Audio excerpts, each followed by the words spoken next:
Nathan Bratt. I'm the new English teacher. You live near here? Yeah. The old Biddle house. The Biddle house? I did hear the horrible story about the boy who used to live there. You know, I hear it's haunted. Have you seen anything strange happening there? Say cheese! That is not funny! No. Not that I can think of.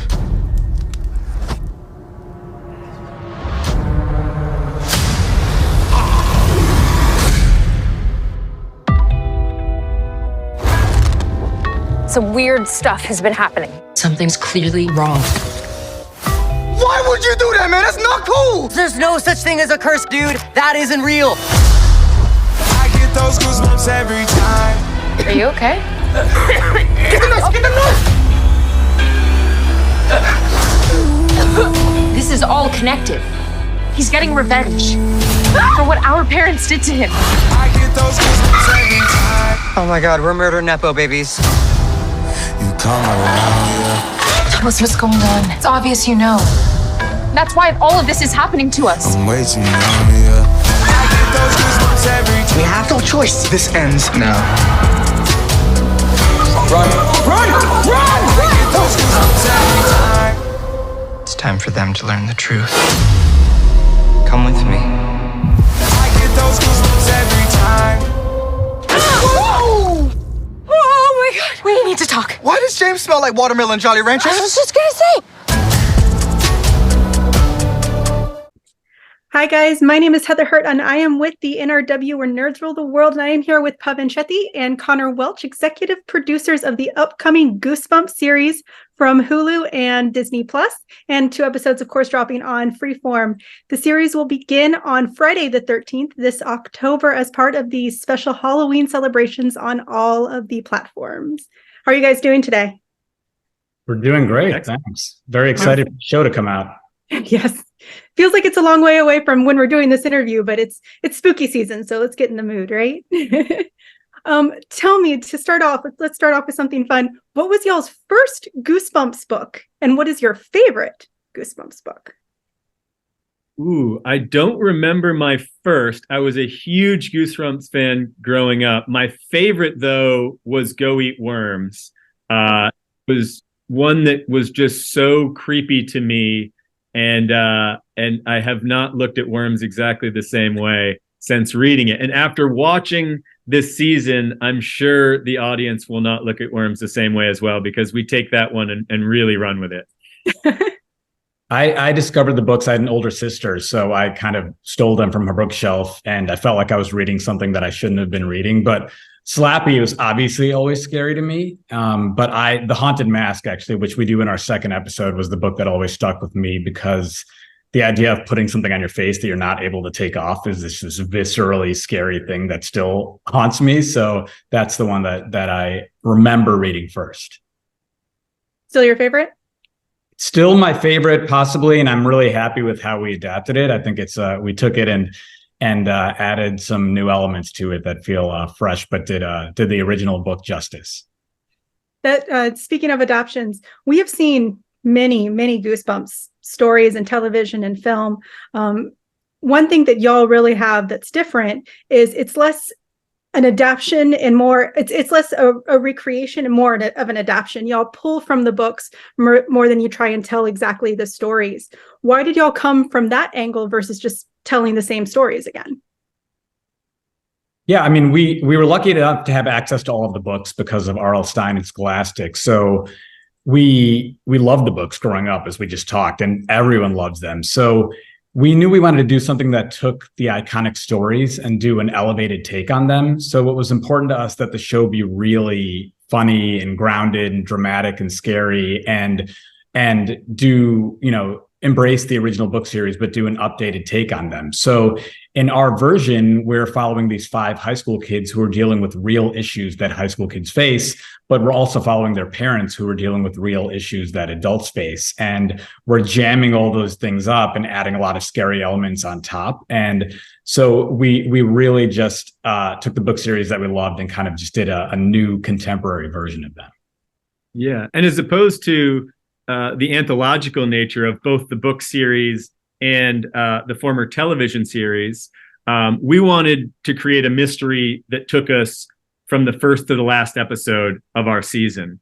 And so the architecture of our season involves the first 5 episodes, each involving one of our main 5 characters, and each also involving one of the 5 most popular books in the Goosebumps series. So each of our 5 characters sort of cross paths at a Halloween party at the old Biddle house in our small town of Port Lawrence, where our series takes place. And each kid slowly is haunted by the thing that they cross paths with at the party. And by about mid-season, they realize these must all be related and sort of gather together to figure out what this mystery is, what's going on, and how do we stop it. Very Scooby-Doo of it all. I love it. Not to cross publishing houses, though. There's no dog. There's no talking dog in this one, though. But there are some monsters that get pretty close. Scary dog, yeah. There we go. So Pavun, you actually brought up a really good point about kind of the humor of it. One of the great things about Goosebumps is always there was this great balance between of humor and horror because they're kids' books. So there had to be this fine balance.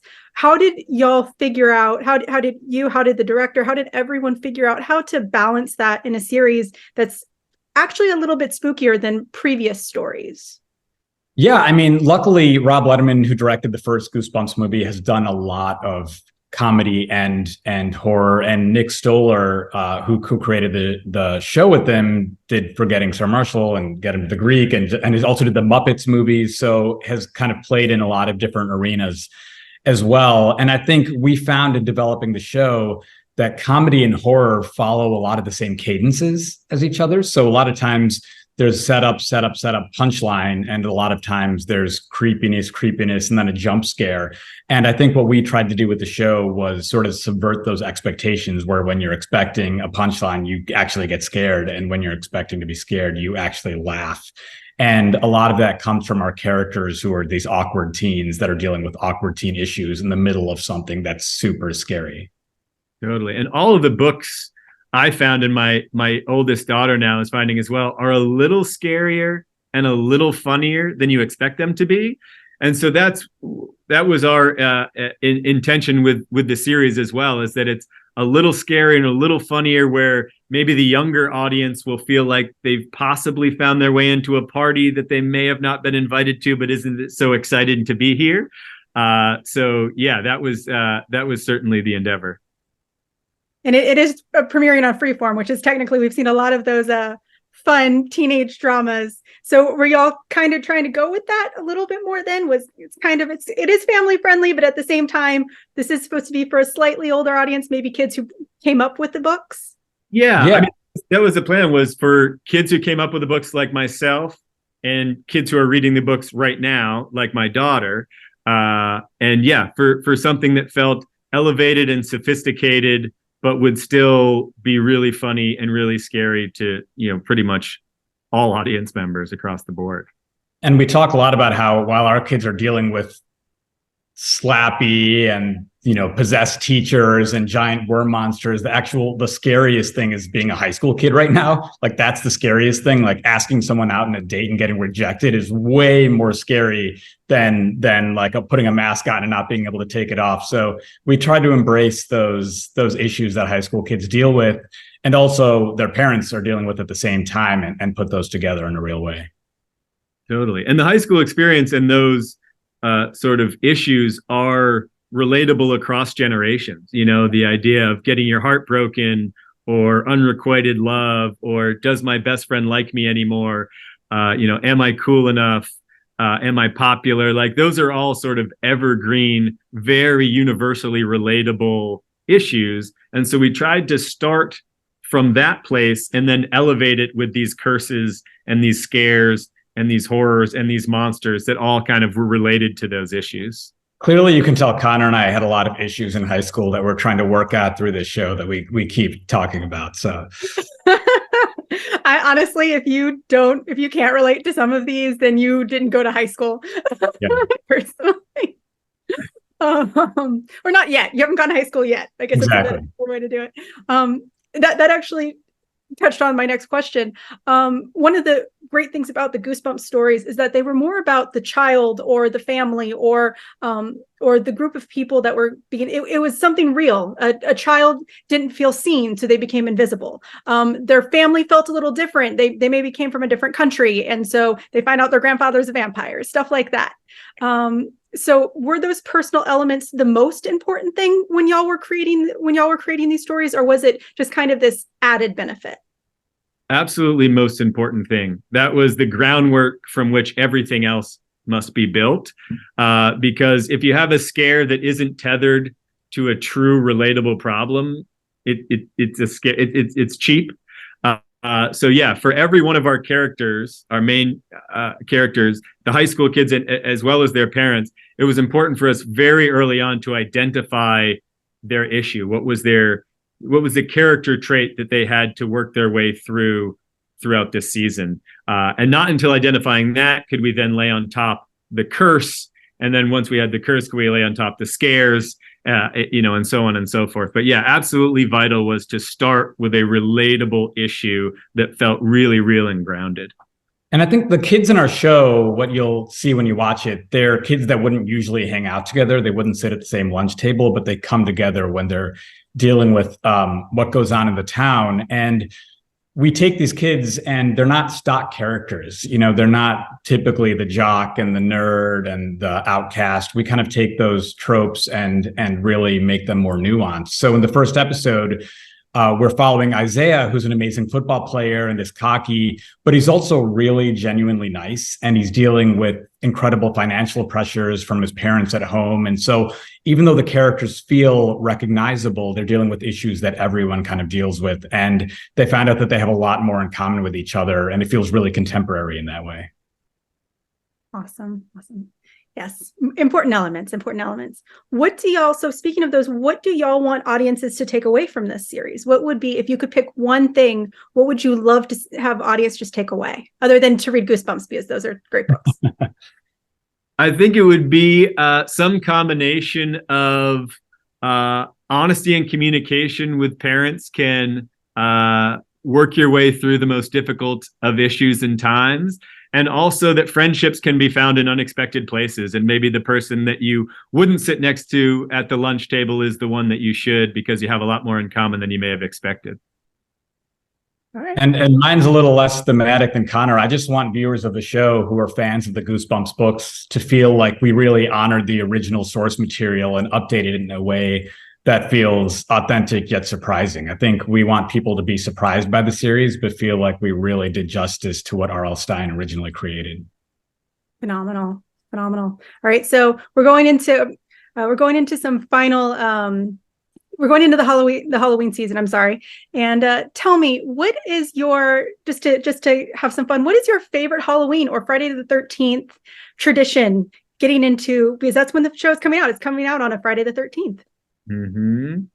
Let's see. Well, now I have 3 kids, and a new tradition that didn't exist when I was growing up is something called booing your neighbor. And that involves like putting together a basket of treats and toys and such and surprising someone on your block. So it's sort of like a knock and dash situation, but with a surprise present.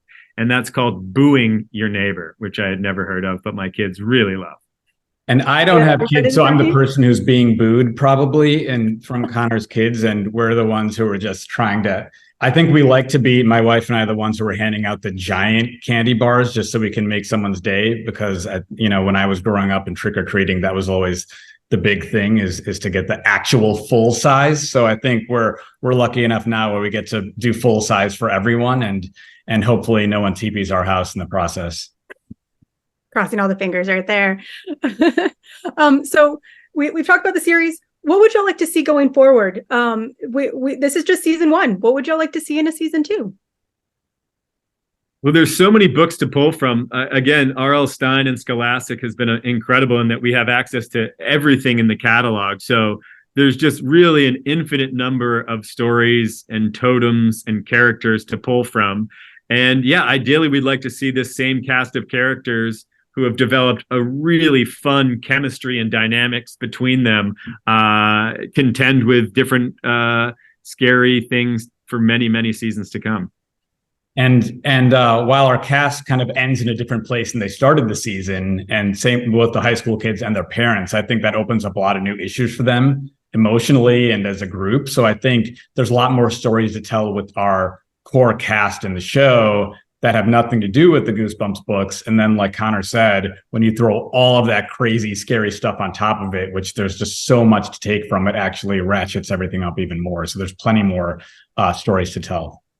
Which seasons, what holidays would you also like to do along with, because you're doing Halloween this year? They span the whole spectrum. What other Goosebumps seasons would y'all like to do? I think for this show, with the relationships and the crushes and the heartbreak, I think a scary Valentine's Day would be really good. So we could do something built around there, because as you'll see, the kids kind of end up in different relationships and the adults end up in different relationships, and they're all very horrifying and awkward. And so I think Valentine's Day might be good. I like Same with you, Conor? I was going to say President's Day, but I'll pivot to Christmas. Okay. Christmas time to elevate all stories and all relationships and all emotions. So I think it would be fun to see some culmination happen around Christmas time. That's fair. There's some great Goosebumps stories during Christmas. So absolutely. I want to thank you guys so much for your time. Once again, to our viewers, thank y'all for watching, and make sure to check out Goosebumps. The first 2 episodes drop on Freeform on Friday the 13th in October, and then you can catch them on Hollow Scream on Disney Plus and part of Hulu's Halloween celebration. I want to thank you guys so much for your time, and check out Goosebumps. Thanks, Heather. Thank you, guys.